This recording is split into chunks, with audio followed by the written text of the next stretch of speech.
Hey guys, welcome to SoCal Expeditions. In today's video, we're going to check out this Hcalory all-in-one Toolbox diesel heater setup. We're going to go through, take a look at the internals of it, as well as the fuel line and the job they've done putting and packaging this all together, as well as the accessories it comes with.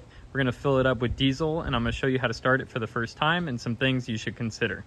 Opening up the toolbox, we can see that we have a fuel fill inside here. There's no fuel filter in line. Instead, it is actually in the tank, and it's just a little catch when you're pouring your diesel in to help prevent debris from getting inside. The cap has a vent on it. I don't know the quality of it, but hey, until it starts leaking in elevation, it's good.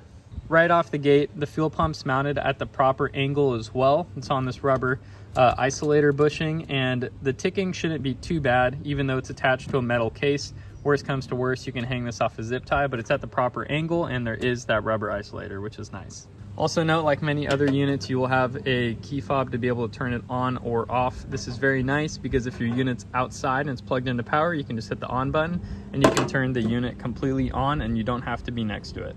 Something that's important on every diesel heater is the accessibility and the serviceability. This case is just held together by screws. It is super easy to take apart, and I can admit that I have taken this apart already, and I have a good understanding of how it works. So I know you just have screws on the bottom, screws on the top, and then screws that hold in the tank on the other side. Over here, 1, 2. And you're also gonna have 2 more that hold in the tank bracket. With these 2 removed and these 2, you can actually slide the entire tank out, and then you can work on getting the rest of the casing off if you need to service it in any way. So let's take a look at the measurements of this unit. It is about 16 inches long.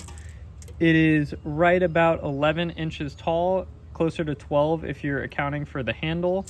And the length of it is about 10 inches long, maybe 10 and a half if you're counting for the exhaust port. So it's a pretty compact unit all in all, and it's a really good camping setup because you can just throw this in the back of your truck or the back of your SUV, car, whatever you have, and take it with you, and it's all in one. Let's take a look at the contents that you're going to get inside the box. You're going to have some extra hose clamps and stuff to route your exhaust, as well as secure all this stuff to the heater. This is the tube that's going to be going right there, and then on the other end you're going to have this where you can direct the air in different directions. So these all will be used together.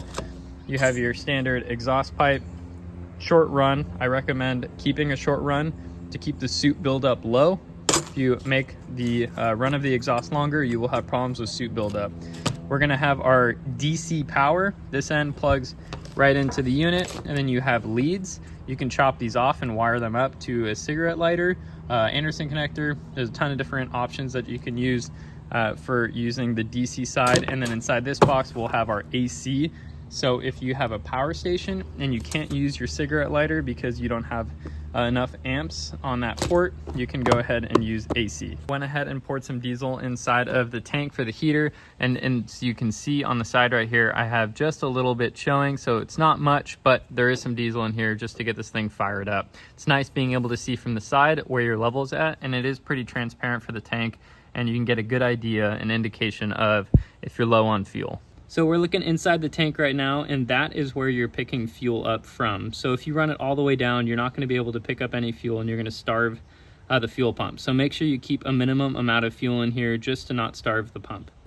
Now that we know we have fuel in the tank, we need to hook up the exhaust next. It's important to note on mufflers that look like this, you always want the side with this little opening on the bottom. That's for condensation to drip out. So if you're mounting it, you want it like this, so this can drip.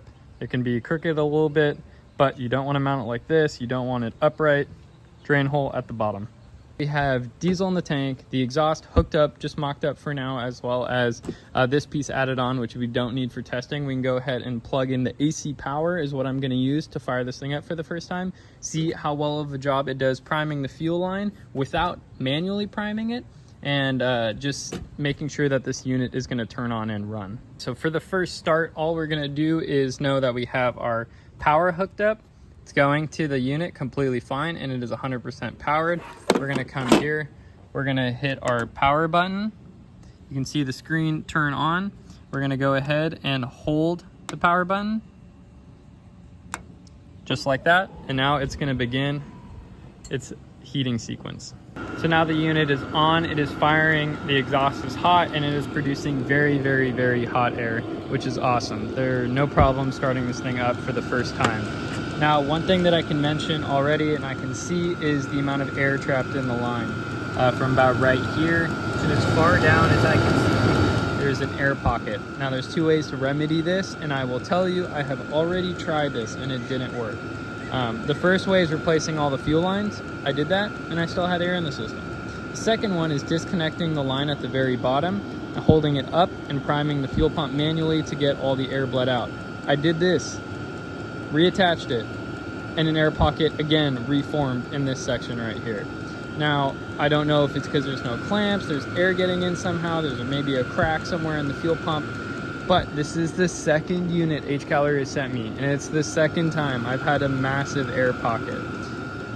In the grand scheme of things, the air pocket is fine because the heater is still getting fuel, it just has air trapped in the system. You can try and fight this all you want. If I was going to try and remedy this in any way, I would get hard nylon lines and attach it that way, but overall it's going to run just fine with the air pocket, as long as the air isn't getting into the heater, which technically it's not, it's just trapped in the line.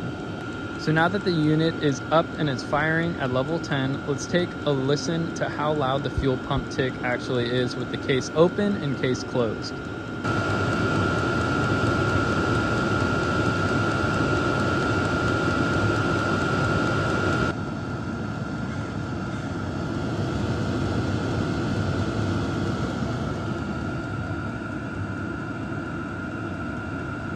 In my opinion, the fuel pump tick is very quiet. You can barely hear it. It's just louder hearing the actual air rushing out the exhaust or exhaust fumes, as well as air that's going to be rushing into your camper tent, wherever it is that you're using this.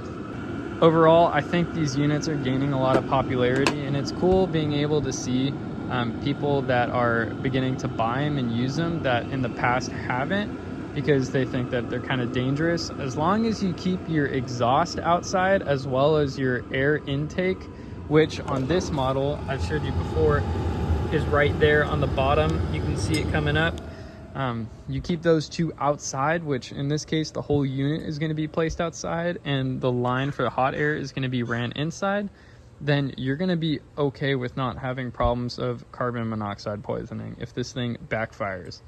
That's going to be it for this whole video. The Hcalory all-in-one toolbox is almost perfect. There's still a couple little things that I think need to be fixed and worked out, but overall I wouldn't hesitate buying one of these and using it.